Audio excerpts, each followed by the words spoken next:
নিতু লিখেছে, হিমু সাহেব, আশা করি সুখে আছেন। অবশ্যই আমার আশা করা না করায় কিছু যায় আসে না। আপনি সবসময় সুখেই থাকবেন এবং আপনার চারপাশের মানুষদের নানাভাবে বিভ্রান্ত করবেন, বিপদে ফেলবেন। অন্যদের সমস্যায় ফেলাতেও সুখ আছে। সেই সুখের ঘাটতি আপনার কখনো হয় না। আপনি নিশ্চয়ই ইতিমধ্যে জেনেছেন যে আপনার বন্ধু অবশেষে আপনার সুচিন্তিত পরামর্শ গ্রহণ করেছেন। তিনি ভিখিরি হয়েছেন। ভিখিরির মতো সাজসজ্জা করে পথে পথে ঘুরছেন। এমন হাস্যকর ব্যাপার যে ঘটতে পারে তা কোনোদিনও কল্পনা করিনি। ইয়াদ বুদ্ধিমান নয়, এই তথ্য আপনি যেমন জানেন, আমিও জানি।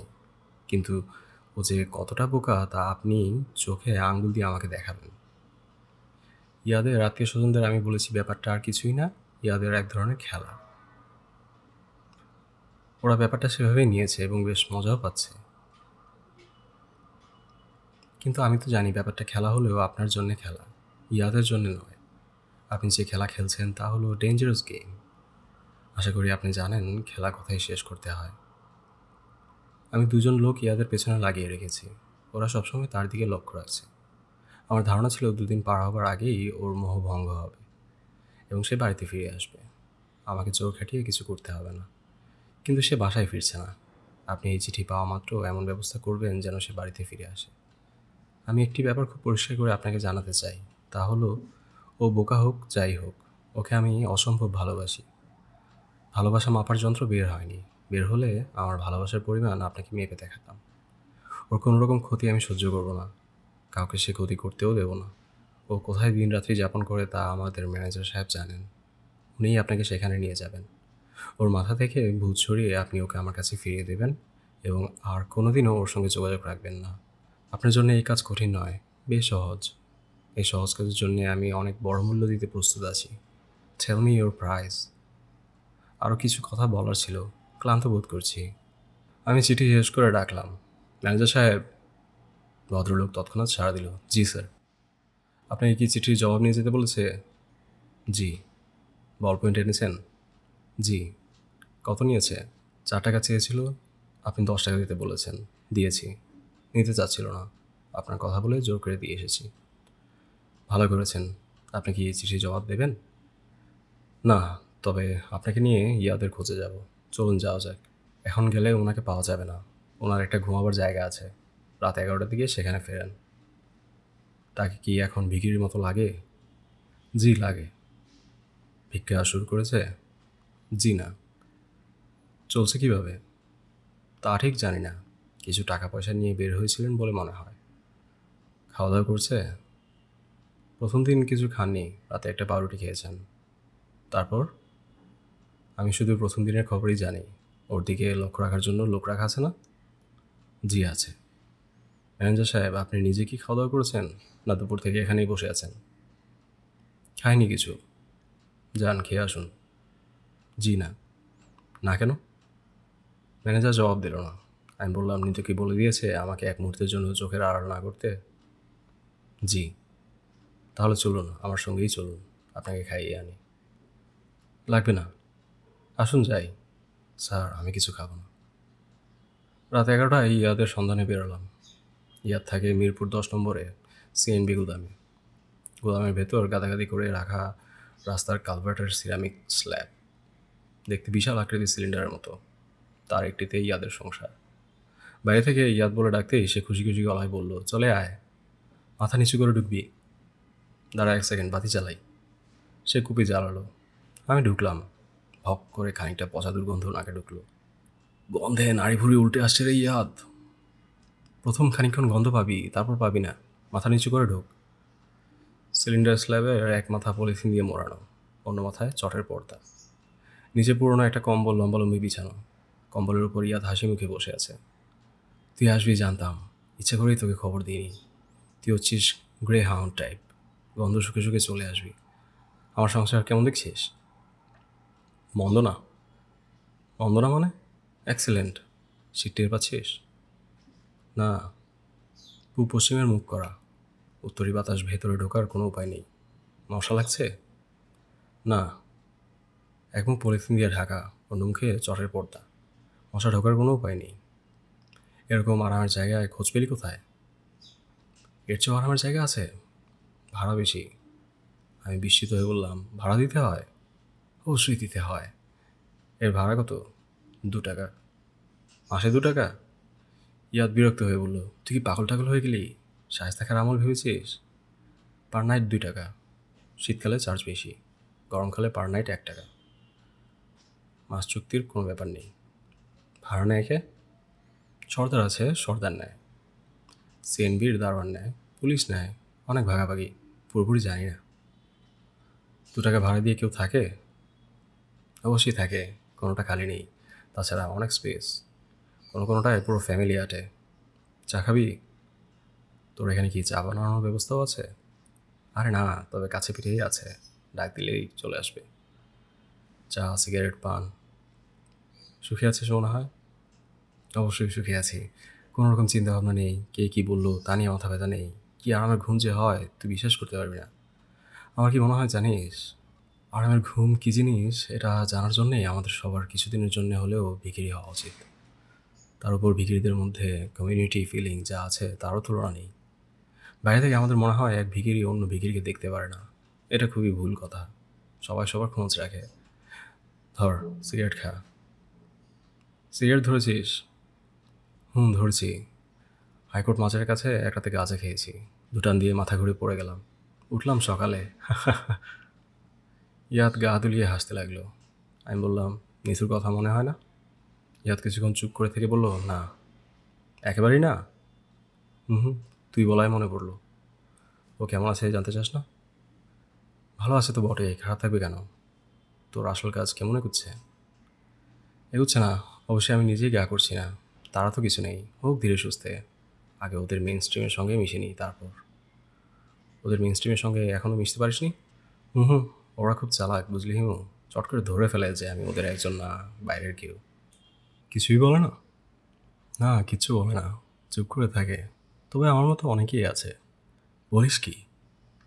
নানান ধান্দায় ভিখিরি সেজে ঘুরে। বিদেশি আছে বেশ কয়েকটা। এর মধ্যে একটা আছে নেদারল্যান্ডসের, বিরাট চোর। চা খাবি না তা তো বললি না। খাবি? খাবো। ইয়া চটের পর্দা সরিয়ে ডাকলো, তুলসী, তুলসী, 2টা চা। তুলসীকে দেখে রাখ, অসাধারণ একটা মেয়ে। আমি আমার জীবনে এত ভালো মেয়ে দেখিনি। কী যে বুদ্ধি! তোর তো অনেক বুদ্ধি।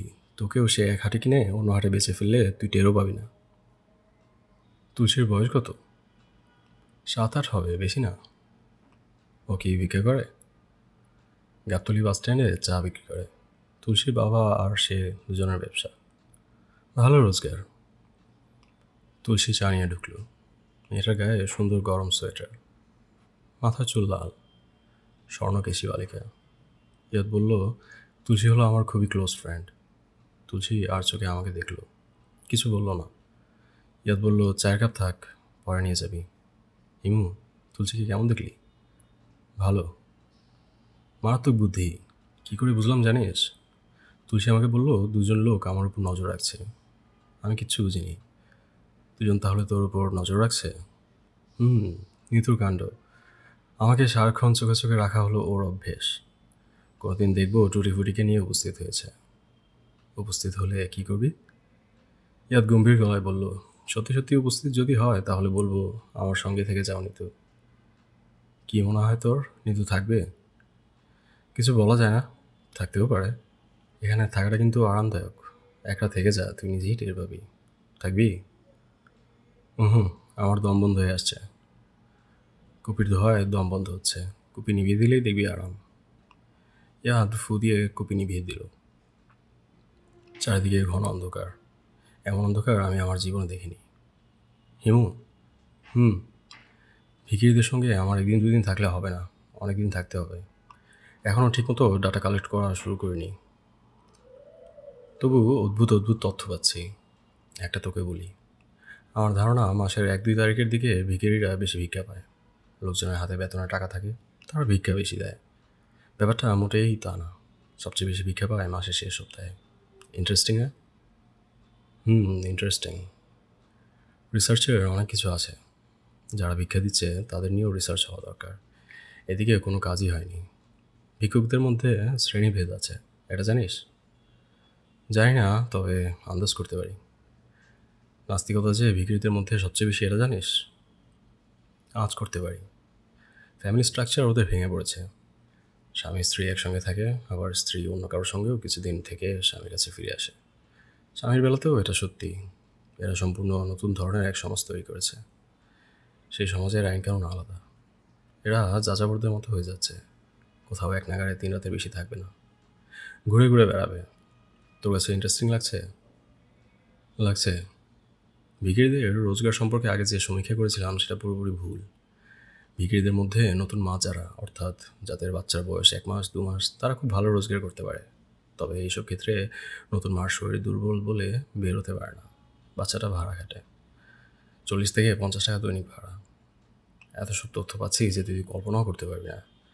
এইসব তথ্য নিতে নিতেই এক জীবন কেটে যাবে। এর মানে কি এই যে তুই তোর জীবন এই গর্তে কাটিয়ে দিবি, নিতুর কাছে ফিরে যাবি না? ইয়াদ হাই তুলতে তুলতে বলল, দেখি। আমি আজ যাচ্ছি। কাল আসবি? বুঝতে পারছি না, আসতেও পারি। তোর কিছু লাগবে? লাগলে বল, নিয়ে আসবো। কিছু লাগবে না? টাকা পয়সা লাগবে? না, পকেটের রুমাল থাকলে রেখে যা। সর্দি হয়ে গেছে, রুমালের অভাবে সামান্য অসুবিধা হচ্ছে। ইয়াদের কাছ থেকে বের হয়ে বড় রাস্তায় নেমে দেখি গাড়ি নিয়ে ম্যানেজার অপেক্ষা করছে। আমি বললাম, আপনি এখন যাননি? চলে যান।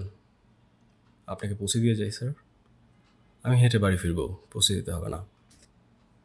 আপাকে কি বলবো? আমি কয়েকদিনের মধ্যে তার সঙ্গে দেখা করবো। যা বলার আমি তখন বলবো। উনি খুব অস্থির হয়ে আছেন স্যার। বুঝতে পারছি। আগামীকাল সকালের দিকে আসতে পারেন না? না। কবে নাগাদ আসবেন? ঠিক দিনটা বললে আমার জন্য ভালো হয়। আপা জিজ্ঞেস করবেন, কিছু বলতে না পারলে রাগ করবেন। ম্যানেজার হয়ে জন্মেছেন, বসের রাগ তো সহ্য করতেই হবে। ভিখিরি হয়ে জন্মালে কারো ধার ধারতে হতো না। বেঁচে থাকছেন যাদের দয়ের ওপর, তাদের সমীহ করতে হচ্ছে না। ইন্টারেস্টিং না? ম্যানেজার জবাব দিল না, দুঃখিত চোখে তাকিয়ে রইল। বেচারার জন্য আমার মায়া লাগছে, কিন্তু কিছু করার নেই। নিতুর সঙ্গে দেখা করতে যাওয়ার সময় হয়নি। নিতুকে অপেক্ষা করতে হবে। রূপার চিঠি এসেছে। কি অবহেলায় খামটা মেঝেতে পড়ে আছে। আর একটু হলে চিঠির উপর পা দিয়ে দাঁড়াতাম। খাম খুলে দীর্ঘ নিঃশ্বাস ফেললাম। এত বড় কাগজে একটি মাত্র লাইন, তুমি কেমন আছো। নাম সই করেনি, তারিখ দেয়নি, চিঠি কোত্থেকে লেখা তাও জানার উপায় নেই। শুধু একটি বাক্য, তুমি কেমন আছো। প্রশ্নবোধক চিহ্নটি সাদা কাগজে কি কোমল ভঙ্গিতেই না আঁকা হয়েছে। আমি দীর্ঘ নিঃশ্বাস ফেললাম এবং সঙ্গে সঙ্গে মনে হলো রূপার আগের চিঠিটা পুরোটা পড়া হয়নি। কী লেখা ছিল সেই চিঠিতে কোনোদিনও জানা যাবে না, কারণ চিঠি হারিয়ে ফেলেছি। নিতুকে জিজ্ঞেস করলে হয়তো জানা যাবে। চিঠিটা নিতু পড়েছে। নিতুর কাছে যেতে হবে। যেতে ভরসা পাচ্ছি না, কারণ ইয়াদের খোঁজ পাচ্ছি না। সে তার আগের জায়গায় নেই। তুলসী মেয়েটি ছিল, সে কিছু জানে না। নিতু যাদের ইয়াদের পেছনে লাগিয়ে রেখেছিল তাদের ফাঁকি দিয়ে ইয়াদ সটকে পড়েছে। যে মানুষ ভোল পাল্টে ঢাকার ভিক্ষুকদের সঙ্গে মিশে গেছে তাকে খুঁজে বের করা খুব সহজ হওয়ার কথা না। নিতু এবং তার আত্মীয় স্বজনরা সর্বশক্তি নিয়োগ করেছে। বিত্তবানদের শক্তি তুচ্ছ করার বিষয় নয়। এর একদিন ইয়াদকে খুঁজে বের করবে। নিতু যখন তার সামনে এসে দাঁড়াবে তখন ইয়াদকে মাথা নিচু করে তার সঙ্গেই যেতে হবে, কারণ নিতুর আছে ভালোবাসার প্রচণ্ড শক্তি। এই শক্তি আগ্রাহ্য করার ক্ষমতা ঈশ্বর মানুষকে দেননি। এই ক্ষমতা তিনি শুধু তার কাছেই রেখে দিয়েছেন। ইয়াদ কোনো সমস্যা নয়। সমস্যা হলো মোর্শেদ। সেও উধাও হয়ে গেছে। মজদুমিয়ার ভাতের হোটেলে সে খেতে আসে না, পুরনো বাসায় যায় না। তার আত্মীয় স্বজনদের ঠিকানা জানি না, তবে সে তার আত্মীয় স্বজনদের কাছে যাবে তাও মনে হয় না। সে একমাত্র এশার কাছেই যেতে পারে। কেন জানি মনে হচ্ছে তার কাছেও যায়নি। বড় শহরে হঠাৎ হঠাৎ কিছু লোকজন হারিয়ে যায়, কেউ তাদের কোনো খোঁজ দিতে পারে না। মোর্শেদও কি হারিয়ে গেছে, অদৃশ্য হয়ে গেছে? প্রকৃতি মানুষকে অনেক ক্ষমতা দিয়েছে, অদৃশ্য হবার ক্ষমতা দেয়নি। তবে মানুষের সেই অক্ষমতা প্রকৃতি পুষিয়ে দেওয়ার ব্যবস্থাও করেছে। কেউ অদৃশ্য হতে চাইলে প্রকৃতি সেই সুযোগ করে দেয়। একদিন গেলাম এশাদের বাড়ি। এশা দরজা খুলে আনন্দিত গলায় বলল, আরে আপনি কেমন আছেন? ভালো আছি। ওই যে আপনি গেলেন আর খোঁজ নেই। দাদিমা রোজ একবার জিজ্ঞেস করে লোকটা এসেছে। উনি কি আছেন? না, নেই। আমার কি ধারণা জানেন? আমার ধারণা আপনি খোঁজখবর নিয়ে আসেন। যখন দাদিমা থাকে না তখনই উপস্থিত হন। আসুন, ভেতরে আসুন। আজ এসেকে অনেক হাসি খুশি লাগছে। মনে হচ্ছে তার বয়সও কমে গেছে। উজ্জ্বল রঙের শাড়ি পরেছে, তবে আজও খালি পা। ওই দিন আপনি দাদিকে হাসপাতালে নিয়ে গেলেন। ওনার ওষুধপত্র লেগেছিল, আপনি কিনে দিলেন। দাদিমা ওই টাকা আপনাকে দিতে যাচ্ছেন। সেজন্যই তিনি আপনাকে এত খোঁজ করছেন। আমি দাদিমাকে বললাম, "তুমি শুধু, শুধু ব্যস্ত হচ্ছ। টাকা দিলেও উনি নেবেন না।" টাকা নেব না এই ধারণা আপনার কেন হলো? আপনাকে দেখে, আপনার কথাবার্তা শুনে মনে হয়েছে। আমি মানুষকে দেখে অনেক কিছু বুঝতে পারি। না, বুঝতে পারেন না। টাকা আমি নেব। সব মিলিয়ে ৳৪১ খরচ হয়েছে। আজ আমি টাকাটা নিতেই এসেছি। আপনি সত্যি বলছেন? হ্যাঁ। বসুন, টাকাটা নিয়ে এসছি। এসা টাকা নিয়ে এলো। আমি উঠে দাঁড়ালাম। এসা বলল, "আপনি বসুন।" আমি আবার বসলাম। এসা বসলো আমার সামনে। সহজ গলায় বলল, "আপনার সঙ্গে আমার আর দেখা হবে না। আমি সামনের সপ্তাহে দেশের বাইরে চলে যাচ্ছি। আমেরিকার নিউ জার্সিতে আমার মেজো ভাই থাকেন। ইমিগ্রেন্ট। তিনি আমার জন্য গ্রিন কার্ডের ব্যবস্থা করেছেন। আমি তার কাছে চলে যাব।" বাহ! ভালো তো। ভালো-মন্দ জানি না। ভালো-মন্দ নিয়ে মাথা ঘামাইনি। ভালো হবারই সম্ভাবনা। নতুন দেশে সম্পূর্ণ নতুন করে জীবন শুরু করতে পারবেন। এখানে থাকলে হঠাৎ, হঠাৎ পুরনো স্মৃতি আপনাকে কষ্ট দেবে। হয়তো হঠাৎ একদিন মোর্শেদের সঙ্গে পথে দেখা হলো। আপনি কী বলবেন ভেবে পাচ্ছেন না। তিনিও ভেবে পাচ্ছেন না। কিংবা ধরুন খিলগাঁয়ে আপনাদের বাসার সামনে দিয়ে যাচ্ছেন। হঠাৎ মনে হলো, আরে এই বাড়ির বারান্দায় চেয়ার পেতে জ্যোৎস্না রাতে দুজন বসে কত গল্প করেছি। এসে আমাকে থামিয়ে তীক্ষ্ণ গলায় বলল, "এসব আমাকে বলছেন কেন?" "এমনি বলছি। শুনুন হিমু সাহেব, আপনি খুব সূক্ষ্মভাবে আমার মধ্যে এক ধরনের অপরাধবোধ সৃষ্টির চেষ্টা করছেন।" চেষ্টা করতে হবে কেন? আপনার ভেতরে এমনিতেই কিছু অপরাধবোধ আছে। দেশ ছেড়ে চলে যাওয়ার পেছনেও এই অপরাধবোধ কাজ করছে। সেটা নিশ্চয়ই দূষণীয় নয়। দূষণীয়। মানুষকে পুরোপুরি ধ্বংস করার ক্ষমতা রাখে এমন কটি জিনিসের একটি হলো অপরাধবোধ।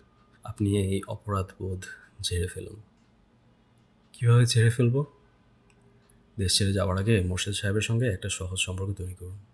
কথা বলুন, গল্প করুন, তার একটি চাকরির ব্যবস্থা করে দেওয়া যায় কি না দেখুন। চাকরি খোঁজার ব্যাপারে আমি আপনাকে সাহায্য করতে পারি। কিছু ক্ষমতাবান মানুষের সঙ্গে আমার পরিচয় আছে। হিমু সাহেব, আপনি নিতান্তই আজেবাজে কথা বলছেন। আমি এর কোনোটিই করব না। ১১ তারিখ বেলা ৩টায় আমার ফ্লাইট। আমি অসম্ভব ব্যস্ত। তাছাড়া ইচ্ছাও নেই। টিকিট কাটা হয়েছে? হ্যাঁ, মেজো ভাই টিকিট পাঠিয়েছেন। বাংলাদেশ বিমানের ফ্লাইট। আমি উঠে দাঁড়াতে দাঁড়াতে বললাম, "এশা, আপনি কিন্তু যেতে পারবেন না। আপনাকে থাকতে হবে এই দেশেই।" তার মানে? মানে আমি জানি না। আমি মাঝে, মাঝে চোখের সামনে ভবিষ্যৎ দেখতে পাই।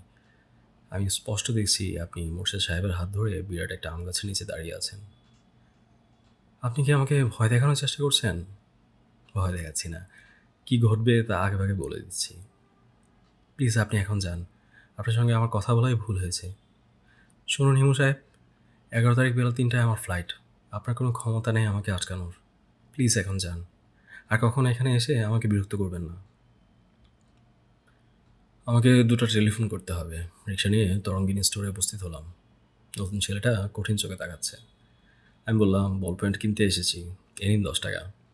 ছেলেটার কঠিন চোখে ভয়ের ছায়া পড়ল। সে আমাকে বুঝতে পারছে না বলেই ভয় পাচ্ছে। কয়েকদিন আগে এক ম্যানেজার সাহেবকে কলম কিনতে পাঠিয়েছিলাম। এসেছিল? ছেলেটা হ্যাঁ সূচক মাথা নাড়ল। তার চোখে ভয় আরও গাঢ় হচ্ছে। সে কলমেও লেখা হচ্ছে না বলেই আর একটা কেনার জন্য আসা। "ভাইজান, আপনার পরিচয় কি?" "আমার কোনো পরিচয় নেই। আমি কেউ না। আমি হলাম নোবডি। টেলিফোন ঠিক আছে?" "জি আছে।" ২টা টেলিফোন করব। প্রথম টেলিফোন বাদলকে। বাদল চমকে উঠে চিৎকার করলো, "কে, হিমুদা না?" "কোত্থেকে টেলিফোন করছো?" "কোত্থেকে আবার? জেলখানা থেকে?" "জেলখানা থেকে টেলিফোন করতে দেয়?" "দেয় না, তবে আমাকে দিয়েছে। জেলার সাহেব ব্যবস্থা করে দিয়েছেন।" "তা তো দেবেনই। তুমি চাইলে কে না বলবে। তোমার কতদিনে জেল হয়েছে?" ৬ মাস। সেই কি, বাবা যে বলল ১ বছর? ১ বছরেরই হয়েছিল, ভালো ব্যবহারের জন্য মাপ পেয়েছি। তাহলে তোমার সঙ্গে আর ৩ মাস পরে দেখা হবে? হ্যাঁ। আমার দারুণ লাগছে, গায়ে কাঁটা দিচ্ছে। তুই আমার একটা কাজ করে দে বাদল। একজন লোককে খুঁজে বের করে দে। তার নাম মোর্শেদ। কোথায় খুঁজব? কোথায় যে সে আছে বলা মুশকিল। তবে আমার মনে হয় ১৩২ নম্বর খিলগাঁয়ে একতলা একটা বাড়ির সামনে সে গভীর রাতে একবার না একবার আসে। ওই বাড়ির সামনে ফাঁকা জায়গাটায় সে একটা আম গাছ দেখতে পায়। আসলে কোনো গাছ নেই, কিন্তু লোকটা দেখে। গাছটা দেখার জন্যই সে প্রতি রাতে একবার সেখানে যাবে। আমার তাই ধারণা। বলো কি? ইন্টারেস্টিং ব্যাপার। জেল থেকে বের হয়ে তোকে সব গুছিয়ে বলবো। এখন তোর কাজ হচ্ছে ওই লোকটাকে বের করা এবং তাকে বলা সে যেন অবশ্যই 11 তারিখ বেলা 3টার আগেই এয়ারপোর্টে বসে থাকে। কেন হিমুদা? একজন মহিলা ওই সময় দেশ ছেড়ে যাবেন। লোকটার সঙ্গে মহিলার দেখা হওয়া উচিত। বলতে পারবি না? অবশ্যই পারবো। শুধু যে পারবো তা না, আমি নিজেও এয়ারপোর্ট যাব। তোকে যেতে হবে না, তুই শুধু খবরটা দে। আমি টেলিফোন নামিয়ে রাখলাম। মোর্শেদ সাহেবকে আমি নিজেও খুঁজে বের করতে পারতাম, কিন্তু আমার অন্য কাজ আছে। আমাকে যেতে হবে ইয়াদের সন্ধানে। নিতুর সঙ্গেও দেখা করতে হবে। ইয়াদের বাড়ি সবসময় আলোয় আলোয় ঝলমল করে। সন্ধ্যার পর থেকেই এরা বোধহয় সবকটা বাতি জ্বালিয়ে রাখে। আজ ওদের বাড়ি অন্ধকার। গেট থেকে গাড়ি বারান্দা পর্যন্ত, রাস্তার দুপাশের বাতিগুলো পর্যন্ত নেভানো। শুধু বারান্দায় বাতি জ্বলছে। আমি গেটে দারোয়ানকে জিজ্ঞেস করলাম, কেউ নেই নাকি? আপা আছেন। কুকুর দুটা কোথায়? টুটিফুটি? ওরা বান্ধা আছে, ভয় নাই, যান। ভয় নেই বললেই ভয় বেশি লাগে। আমি ভয়ে ভয়ে এগোচ্ছি। বারান্দায় বেতের চেয়ারে নিতুকে বসে থাকতে দেখলাম। আজ তার গায়ে সাদা রঙের শাড়ি। সাদা শাড়িতে নীল ফুলের সুতার কাজ। গায়ের চাদরটাও সাদা। সাদা রং মেয়েদের এত মানায় আজ প্রথম জানলাম। নিতু আমাকে দেখে উঠে এলো। সহজ গলায় বলল, আসুন। ভালো আছেন? হ্যাঁ, ভালো। এখানে বসবেন না ভেতরে যাবেন? বারান্দাই ভালো। হ্যাঁ, বারান্দাই ভালো। আপনি কি লক্ষ্য করেছেন বেশিরভাগ সময় আমি বারান্দায় বসে থাকি? আমি লক্ষ্য করেছি। আপনার তাড়া নেই তো? আপনার সঙ্গে অনেক কথা আছে, আমি চা দিতে বলি। টুটিফুটিকে খাবার দিয়ে আসি। আমি খাবার না দিলে ওরা কিছু খায় না। নিতু উঠে গেল। আমি স্বস্তির নিঃশ্বাস ফেললাম। ভেবেছিলাম নিতুকে খুব আপসেট দেখব। সেরকম মনে হচ্ছে না। আপসেট যদি হয়েও থাকে, নিজেকে সামলে নিয়েছে। আমি লক্ষ্য করেছি ছোটোখাটো ব্যাপারে যারা অস্থির হয়, বড় ব্যাপারগুলিতে তারা মোটামুটি ঠিক থাকে। ঘরে তৈরি সমোচা এবং পটভর্তি চা। ট্রে নিতু নিয়ে এসেছে। এই কাজ সে কখনো করে না। খাবার আনা আর অন্য লোক আছে। সমোচাগুলি এইমাত্র ভাজা হয়েছে, খান, ভালো লাগবে। সঙ্গে টক দেব? না। টুটিফুটিকে খাবার দেওয়া হয়েছে? দেওয়া হয়েছে। ওরা কি সমোচা খাচ্ছে? না, ওরা সেদ্ধ মাংস খাচ্ছে। হলুদ দিয়ে সেদ্ধ করা মাংস। দিনে ওরা একবারই খায়। আমি সমোসা খেতে খেতে বললাম, বিলেতি কুকুর একবার খায়, কিন্তু দেশিগুলি সারাক্ষণ খায়। কিছু পেলেই খেয়ে ফেলে। ট্রেনিং দেওয়া হয় না বলে সারাদিন খায়। ট্রেনিং দিলে ওরাও একবেলা খেত। চা ঢেলে দেব? দিন। নিতু চা ঢেলে এক কাপ এগিয়ে দিল। আমি লক্ষ্য করলাম সাদা শাড়ির সঙ্গে মিলিয়ে নিতু কানে মুক্তার দুল পড়েছে। মিষ্টি হয়েছে? হয়েছে। নিতু চেয়ারে সোজা হয়ে বসলো। বড় করে নিঃশ্বাস নিল। মনে হচ্ছে সে এখন কঠিন কিছু কথা বলবে। আপনি গিয়েছিলেন ইয়াদের কাছে? জি। তাকে বলেছিলেন পাগলামি বন্ধ করে ঘরে ফিরে আসতে? না। আমিও তাই ভেবেছিলাম। আপনি তাকে দেখে খুব মজা পেয়েছেন। একজনকে শুধু কথায় ভুলিয়ে ভিখিরিদের সঙ্গে ভিড়িয়ে দেয়া তো সহজ কাজ না, কঠিন কাজ। সবাই পারে না, আপনি পারেন। নিতু হাই তুলতে তুলতে বলল, আমি ওকে কিছু বলিনি কারণ বলার প্রয়োজন দেখিনি। কেন প্রয়োজন দেখেননি? ও ফিরে আসবে। ওর প্রতি আপনার ভালোবাসা প্রবল। সেই ভালোবাসা আগ্রাহ্য করার ক্ষমতা ওর নেই। বড় বড় কথা বলে আমাকে ভোলাতে চাচ্ছেন? না, যা সত্যি তাই বললাম। যা সত্যি তা আপনি কাউকে বলেন না, কারণ সত্যটা কি তা আপনি নিজেও জানেন না। আপনি বিভ্রম তৈরি করতে পারেন বলেই বিভ্রমের কথা বলেন। আমি খুব বিনীতভাবে আপনাকে একটা চিঠি লিখেছিলাম। আশা করেছিলাম আপনি আসবেন। আসেননি। ইয়াদের সঙ্গে দেখা করতে গিয়েছেন, তাও আমার কারণে যাননি। ইয়াদকে আপনি কানে মন্ত্র দিয়েছেন। তাকে বলেছেন যে দুজন লোক তার পেছনে লাগানো আছে, যে জন্যে সে ভোররাতে সবার চোখে ধুলো দিয়ে পালিয়ে যায়। আমি কি ঠিক বলছি না? চুপ করে থাকবেন না, উত্তর দিন। আমি বললাম, একটা সিগারেট কি খেতে পারি? নিতু নরম গলায় বলল, অবশ্যই খেতে পারেন। আপনার বন্ধু গাঁজা খেয়ে মাঠে পড়েছিল, আপনি সিগারেট খাবেন না কেন? তবে ভাববেন না আপনাকে আমি সহজে ছেড়ে দেব। আপনাকে আমি কঠিন শাস্তি দেব। কী শাস্তি? আপনি তো ভবিষ্যৎ বলে বেড়ান, কাজেই আপনি নিজেই অনুমান করুন, দেখি আপনার অনুমান ঠিক হয় কি না। অনুমান করতে পারছি না। চা খাবেন আর কাপ? পরে চা আছে। না, আর খাবো না। আমি এখন উঠবো। আর আপনি দুশ্চিন্তা করবেন না, ইয়া চলে আসবে। সান্ত্বনার জন্য ধন্যবাদ। নিতু হাসলো। কিন্তু তার চোখ অসুস্থ মানুষের চোখের মতো ঝকঝক করছে। আমি চেয়ার ছেড়ে উঠে দাঁড়ালাম। নিতু বলল, আপনাকে কি শাস্তি দেব তা না বলেই চলে যাচ্ছেন যে? অনুমান করতে পারছেন না? না, একটু চেষ্টা করুন, চেষ্টা করলেই পারবেন। পারছি না। আচ্ছা যান। নিতু উঠে দাঁড়ালো। আমি গেটের দিকে এগোচ্ছি এবং ভয় পাচ্ছি। অকারণ তীব্র ভয়। মনে হচ্ছে শরীর ভারী হয়ে এসছে। ঠিকমতো পা ফেলতে পারছি না। গেটের প্রায় কাছাকাছি চলে যাওয়ার পর বুঝতে পারলাম নিতু কি শাস্তি দিতে যাচ্ছে। একবার ইচ্ছে করলো চেঁচিয়ে বলি, না নিতু না। তার সময় পাওয়া গেল না। টুটি ফুটি উল্কার মতো ছুটে এলো। মাটিতে পড়ে যাবার আগে এক ঝলক দেখলাম বারান্দায় আঙুল উঁচিয়ে নিতু দাঁড়িয়ে আছে। ধবধবে সাদা পোশাকে তাকে দেখাচ্ছে দেবী প্রতিমার মতো। নিতু হিস হিস করে বলল, কিল হিম, কিল হিম। আমি বাস করছি অন্ধকারে এবং আলোয়, চেতন এবং অবচেতন জগতের মাঝামাঝি, টয়লাইট জোন। আমার চারপাশের জগৎ অস্পষ্ট। আমি কি বেঁচে আছি? আমাকে ঘিরে অনেক লোকের ভিড়। এটা কি কোনো হাসপাতাল? আমার কোনো ক্ষুধাবোধ নেই, কিন্তু প্রবল তৃষ্ণা। পানি পুলে চিৎকার করতে ইচ্ছে করছে, চিৎকার করতে পারছি না। স্বপ্ন সত্য একাকার হয়ে গেছে। বাস্তব এবং কল্পনা পাশাপাশি হাত ধরাধরি করে এগোচ্ছে। আমি এদের আলাদা করতে চেষ্টা করছি, কিন্তু পারছি না। মোটা গম্ভীর স্বরে একজন বলছেন, হিমু সাহেব, হিমু সাহেব, আপনি কি আমার কথা শুনতে পাচ্ছেন? জবাব দেওয়ার দরকার নেই, জবাব দেওয়ার চেষ্টা করবেন না। শুধু একটু আঙুল নাড়ানোর চেষ্টা করুন। আমি আপনার ডাক্তার। আপনি যদি আমার কথা শুনতে পান তাহলে পায়ের আঙুল নাড়ানোর চেষ্টা করুন। আমি প্রাণপণে পায়ের আঙুল নাড়াতে চেষ্টা করি। পারি কি পারি না বুঝতে পারি না। মোটা গলা ডাক্তার সাহেবের কথাও শুনতে পাই না। আশেপাশে সব শব্দ অস্পষ্ট হয়ে আছে। তখন গভীর কোনো নৈশব্দ থেকে আমার বাবার গলা শুনতে পাই। খোকা, খোকা, আমার কথা শুনতে পাচ্ছিস? শুনতে পেলে আঙুল ফাঙুল নাড়াতে হবে না। মনে মনে বল, শুনতে পাচ্ছি। তাহলেই আমি বুঝবো। শুনতে পাচ্ছিস খোকা? পাচ্ছি। তুমি আমাকে খোকা ডাকছো কেন? তুমি তো নাম দিলে হিমালয়। তোর মা খোকা ডাকতো, এই জন্যে ডাকছি। শোন খোকা, তোর অবস্থা তো কাহিল। টুটি ফুটি তোর পেটের নাড়ি ভুড়ি ছিঁড়ে ফেলেছে। আমি অবশ্যই খুব খুশি। তুমি খুব খুশি? খুব খুশি। মহাপুরুষ হওয়ার একটি ট্রেনিং বাকি ছিল, তীব্র শারীরিক যন্ত্রণার ট্রেনিং। সেটি হচ্ছে। আমি কি মারা যাচ্ছি? বলা মুশকিল। 50-50 চান্স। এটাও ভালো হলো। 50-50 চান্সে দীর্ঘদিন থাকার দরকার আছে। এ এক অসাধারণ অভিজ্ঞতা। বাবা, তুমি কি সত্যি আমার সঙ্গে কথা বলছো, না এসব আমার মনের কল্পনা? এটাও বলা মুশকিল। 50-50 চান্স। শতকরা 50 ভাগ সম্ভাবনা পুরোটি তোর অসুস্থ থাকার কল্পনা। আবার 50 ভাগ সম্ভাবনা আমি কথা বলছি তোর সঙ্গে। বেশিক্ষণ কথা বলতে পারবো না খোকা।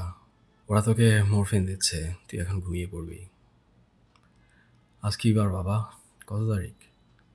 জানি না, তোরও জানার দরকার নেই।